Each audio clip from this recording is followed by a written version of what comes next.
মালদা জেলা সমগ্র শিক্ষা মিশন ও ইউনিসেফের যৌথ উদ্যোগে ইনক্লুসিভ এডুকেশনের উপর টেস্ট লেভেলের এক ট্রেনিং প্রোগ্রাম হয়ে গেল মালদায়। উত্তরবঙ্গের 9টি জেলার স্পেশাল এডুকেটর এবং আইডি কোঅর্ডিনেটরদের নিয়ে সোমবার এই প্রোগ্রাম শুরু হয় মালদা জেলা প্রশিক্ষণ কেন্দ্রে। উপস্থিত ছিলেন ADM ZP and SSM Sheikh Ahmed Ansari, জেলা সমগ্র শিক্ষা মিশনের এডুকেশন অফিসার স্মিতা সুব্বা, জেলা প্রাথমিক শিক্ষা সংসদ সভাপতি বাসন্তী বর্মন, জেলা মাধ্যমিক বিদ্যালয় পরিদর্শক বাণীব্রত দাস, জেলা প্রাথমিক বিদ্যালয় পরিদর্শক মলয় মণ্ডল সহ আরও অনেকেই। আজকে এখানে আমাদের স্টেট লেভেল ওরিয়েন্টেশন প্রোগ্রাম চলছে। 9টি জেলার স্পেশাল এডুকেটার্স এবং ডিস্ট্রিক্ট আইডি কোঅর্ডিনেটরদের তারা মাস্টার ট্রেনার হিসেবে আজ এখানে ট্রেনিং নিতে এসেছেন, রেসিডেন্সিয়াল ট্রেনিং 6 দিনের জন্য। এখানে এনভায়রনমেন্ট যেটা CWSN বা চাইল্ড উইথ স্পেশাল নিড, বিশেষ চাহিদা সম্পন্ন শিশুদের বিদ্যালয়ে তাদের যে এনভায়রনমেন্ট তৈরি কিভাবে করা যায় সেটার উপরই ফোকাস করে এই মাস্টার ট্রেনারদের ট্রেনিং হচ্ছে। এনারা আবার জেলায় ফিরে গিয়ে তারা তাদের নিচের লেভেলে ট্রেনিং করবেন এবং স্কুলগুলোতে ইমপ্লিমেন্ট করবেন, যাতে বিশেষ চাহিদা সম্পন্ন শিশুরা সঠিকভাবে বিদ্যালয়ে তাদের জন্য যে পরিবেশের প্রয়োজন আছে সেই পরিবেশটা পায় এবং তারা তাদের এডুকেশনটা সেখানে সেইভাবে করতে পারে। ইনক্লুসিভ এডুকেশন ফর ডিসেবল যেটা আমরা জানি আইডি, সেটা যেন সঠিকভাবে ইমপ্লিমেন্ট হয়। এটা আমাদের হচ্ছে মালদা জেলার ডিস্ট্রিক্ট ট্রেনিং সেন্টার পঞ্চায়েত দপ্তরে, এখানে হচ্ছে 6 দিন হবে। এটা আজকে ইনঅগারেশন। অন্যদিকে মালদা জেলা সমগ্র শিক্ষা মিশন এবং ইউনিসেফের যৌথ উদ্যোগে পরিবেশ সচেতনতা বিষয়ক এক কর্মশালা হয়ে গেল সোমবার।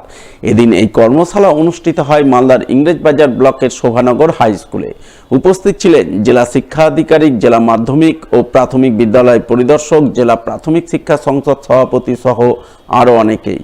তাদের উপস্থিতিতেই এদিন কর্মশালা অনুষ্ঠিত হয়। কর্মশালায় জেলার 65টি বিদ্যালয়ের প্রধান শিক্ষক শিক্ষিকারা অংশগ্রহণ করেন। তাদের পরিবেশের জলবায়ু পরিবর্তনের ফলে ছাত্রছাত্রীদের মানিয়ে চলা, বিদ্যালয়ের পরিষ্কার ও স্বচ্ছতা বজায় রাখার বিষয়ে সচেতন করা হয় বলে জানা গেছে। মালদা সমগ্র শিক্ষা মিশন এবং ইউনিসেফের উদ্যোগে একটি কর্মশালা অনুষ্ঠিত হচ্ছে এবং সেটাতে মালদা জেলার প্রসিদ্ধ 65টি স্কুলের প্রধান শিক্ষকরা এখানে উপস্থিত আছেন।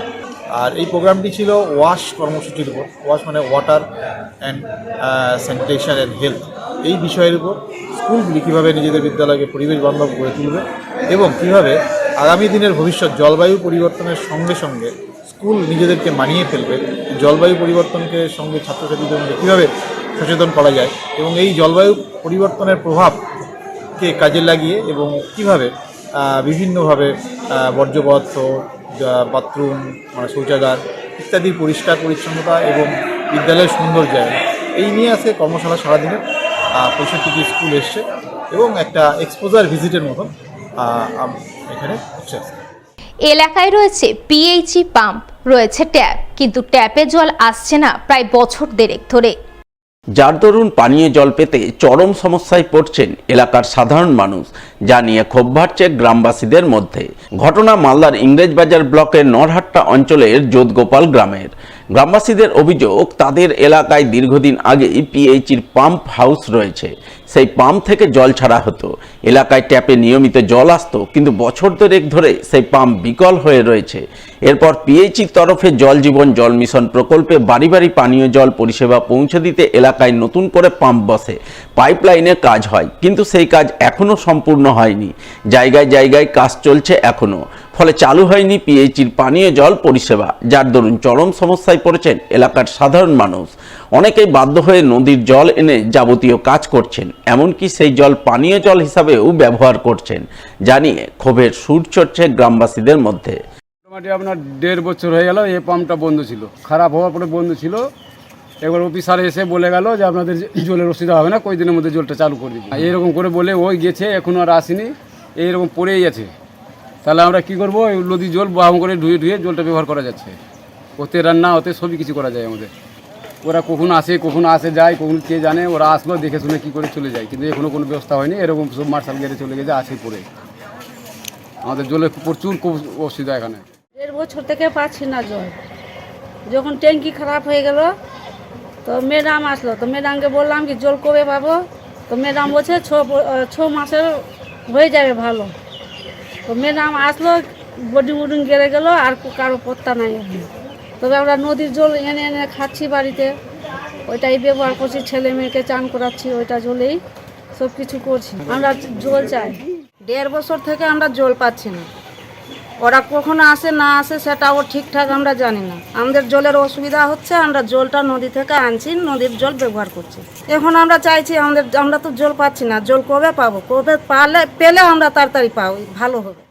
এই বিষয়ে যোধগোপাল গ্রামের স্থানীয় পঞ্চায়েত সদস্য ও দীপঙ্কর মণ্ডলকে ধরা হলে তিনি বলেন, গ্রামবাসীদের সমস্যা নিয়ে তিনি বহুবার পিএইচই দপ্তরে আবেদন নিবেদন করেছেন, কিন্তু কোনো লাভ হয়নি। পিএইচির ইঞ্জিনিয়ার এবং ঠিকাদার নানা রকম টালবাহানা করেই চলেছেন।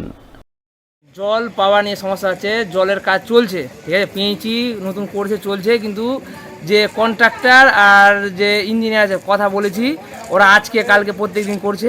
হ্যাঁ, আজকে হবে কালকে হবে, যেখানে সেখানে খুদে দিয়েছে, পাইপ যেখানে সেখানে বিছিয়েছে, কোথাও আবার মানে ছেড়ে দিয়েছে এরকম গর্ত করে। হ্যাঁ, এবার আমি নিজের আওতায় যেটুকু আমি পেরেছি, যেখানে পেরেছি অঞ্চল থেকে স্কিম দিয়ে মার্শাল বসানো, ঠিক আছে, আমি করেছি, কিন্তু পিএইচই পুরোপুরিভাবে বন্ধ।